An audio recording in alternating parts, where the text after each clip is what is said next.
Panorama group, जो सोचता है वो करता है।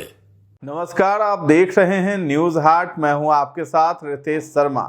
बिहार विधानसभा चुनाव को लेकर एनडीए और महागठबंधन दोनों गुटों में सीट शेयरिंग को लेकर रस्साकसी चल रही है। एनडीए में जदयू और लोजपा रामविलास के बीच कुछ सीटों को लेकर सहमति नहीं बन पा रही थी। वहीं राष्ट्रीय लोक मोर्चा के उपेंद्र कुशवाहा महुआ सीट, जिसे लोजपा आर को देने की चर्चा से नाराज बताए जा रहे हैं। कुशवाहा को मनाने के लिए उप मुख्यमंत्री सम्राट चौधरी और केंद्रीय मंत्री नित्यानंद राय मंगलवार देर रात पटना स्थित उनके आवास पहुंचे थे। रात भर माथापच्ची के बाद भी कुशवाहा नहीं माने तो दोनों भाजपा नेता चुपचाप चले गए। इसके बाद कुशवाहा ने कहा कि nothing is well in NDA, यानी एनडीए में सब कुछ ठीक नहीं है। इसके बाद अमित शाह ने कुशवाहा को फोन करके दिल्ली बुलाया। बुधवार को दोनों के बीच 45 मिनट बातचीत हुई है। मीटिंग के बाद उन्होंने मीडिया से कहा है कि सब कुछ ठीक है, हमारा गठबंधन बिहार चुनाव जीतेगा। उपेंद्र कुशवाहा ने कहा है कि सुबह ही मैंने कहा था कि गठबंधन के संदर्भ में कुछ मुद्दे हैं जिन पर विमर्श की जरूरत है। इसी विमर्श के लिए मैं और नित्यानंद राय गृह मंत्री से मिले थे। अब उम्मीद है कि कोई कठिनाई आगे नहीं होगी। उपेंद्र कुशवाहा ने बताया है कि बिहार में एनडीए पूरी तरह एकजुट है और सभी घटक दल चुनाव के लिए तैयार हैं।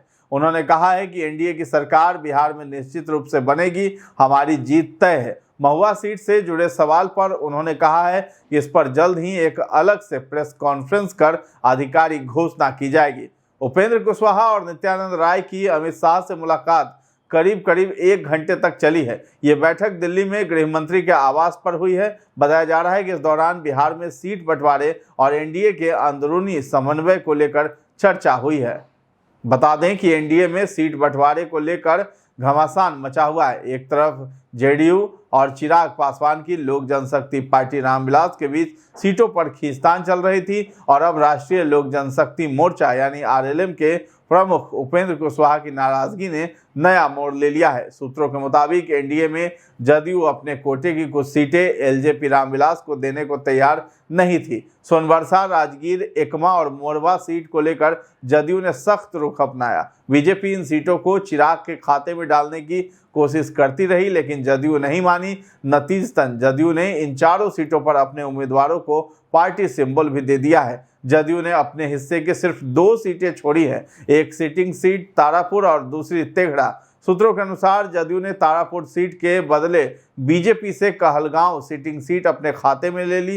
इस तरह चिराग पासवान के खाते से कई क्रीम सीटें कट चुकी हैं। तो बीजेपी ने भी चिराग को क्वालिटी वाली सीटें नहीं दी है। एलजेपीआर प्रमुख चिराग पासवान बीजेपी से दानापुर, लालगंज, हिसुआ और अरवल जैसी सीटें चाहते थे, लेकिन बीजेपी ने इन पर अपने उम्मीदवार पहले ही घोषित कर दिए। बीजेपी ने सिर्फ 2 सीटें चिराग के खाते में दी, गोविंदगंज जो कि सिटिंग सीट है और ब्रह्मपुर दावेदारी वाली सीट कही जाती है। तो वहीं उपेंद्र कुशवाहा भी महुआ सीट एलजेपीआर को दिए जाने से नाराज बताए जा रहे हैं। बीजेपी ने रात भर उन्हें मनाने की कोशिश की, लेकिन बात नहीं बनी। कुशवाहा ने अपने सभी उम्मीदवारों का सिंबल रोक रखा है। सूत्रों के अनुसार कुशवाहा को मनाने के लिए केंद्रीय गृह राज्य मंत्री नित्यानंद राय, सम्राट चौधरी, मंत्री नितिन नवीन और ऋतुराज सिन्हा देर रात उनके आवास पर मौजूद दिखाई दिए।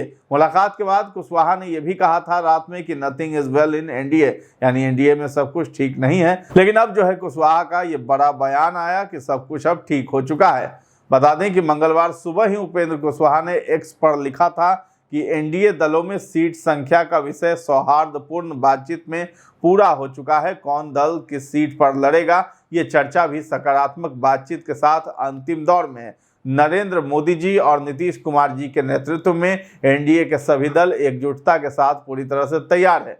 बीजेपी ने फिर डैमेज कंट्रोल मोड में आते हुए कुशवाहा को दिल्ली बुलाया।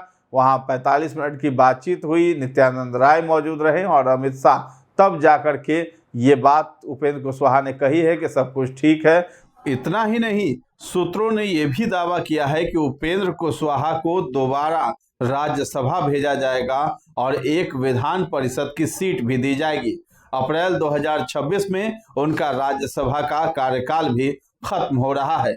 महुआ सीट को लेकर वो जल्द ही प्रेस कॉन्फ्रेंस करेंगे और अभी तक अपने उम्मीदवारों को टिकट नहीं बांटा है तो जल्द ही बांटने की भी बात कर रहे हैं प्रेस कॉन्फ्रेंस करने के बाद। तो फिलहाल इस खबर में इतना ही है। न्यूज़ हाट के साथ बने रहें और अभी तक हमारे चैनल को आपने सब्सक्राइब नहीं किया है तो जरूर कर लें। धन्यवाद।